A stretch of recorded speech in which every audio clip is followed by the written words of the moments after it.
Hello， 大家好，我是 Lisa。我今年2018年5月呢，终于从大学毕业了，耶！真的是好不容易啊，我大学读超久的。娃娃 TV。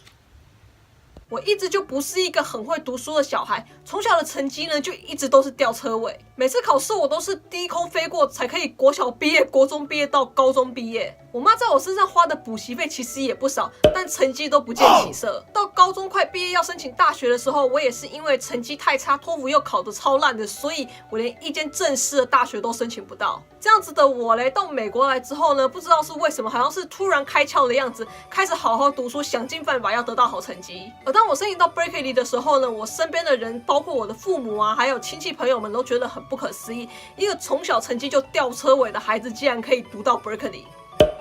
我从小呢，其实就一直觉得自己很聪明，只是不爱读书而已。但其实真的很聪明。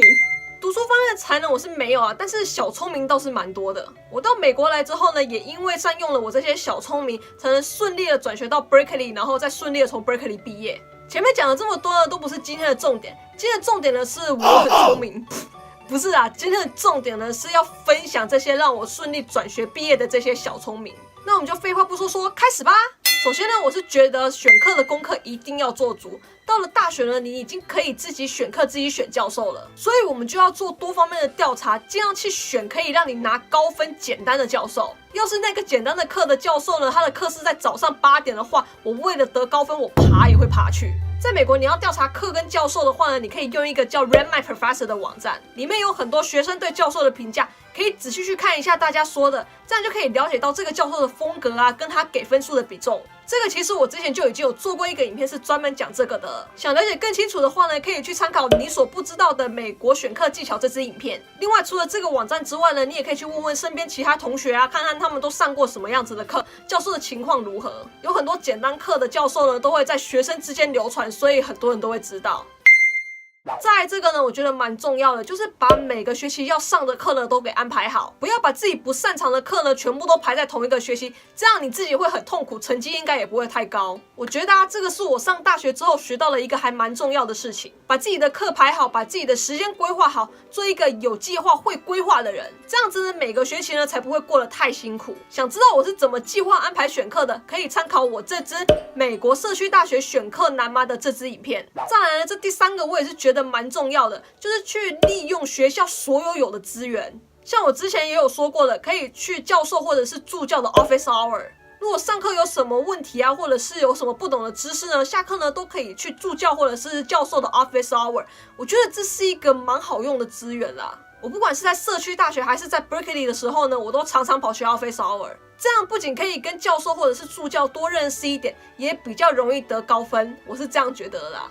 另外，很多学校里面呢也有 Learning Center 跟 Tutor Center， 有什么问题呢，也可以去那边寻求帮助。像是 Office Hour 啊、Learning Center 或者是 Tutor Center， 这些全部都是学校给的免费资源，为什么不去用呢？像我英文的文法呢，就不是说很好，每次写东西呢都会有一些文法的错误，所以我常常就跑去 Learning Center， 请他们帮我看一下我写的东西。再来呢，就是去上课，尽量不要缺课或者是翘课，因为你永远不知道教授什么时候会说到重要的重点。我为了不 miss 掉教授说的任何一个重点，我上大学的时候呢，基本上没有翘过什么课。我在读 Berkeley 的时候，我们很多课在学期末的最后一个礼拜呢，都会有一个叫 Review Session 的复习课。那个课照学校说呢，并不是一定要去上的，因为那个并不是正式的课，所以教授也不能逼你去上，你没去上呢，教授也不能扣你分。不过我觉得那个课蛮重要的，因为很多教授呢都会在那个课里面说很多考试的重点，所以如果去了可以知道很多重点，也可以问教授问题套他重点。最后一个我觉得也是蛮重要的一点，就是可以在课上多交一些朋友，这样如果某天你不想去上课的话呢，他就可以帮你签到。这样好像在打自己嘴巴哈，我刚说完不要翘课，现在就在说帮忙签到。我其实还真的干过这种事情，不过我不是叫人家帮我签到了，而是我是帮人家签到的那个。好孩子千万不要学哦。交朋友的重点呢，不是帮忙签到，而是大家可以一起念书学习。知道自己资质不好呢，就多交一些学霸的朋友来帮你吧。然后如果有 group project 的话呢，就可以大家一组啦。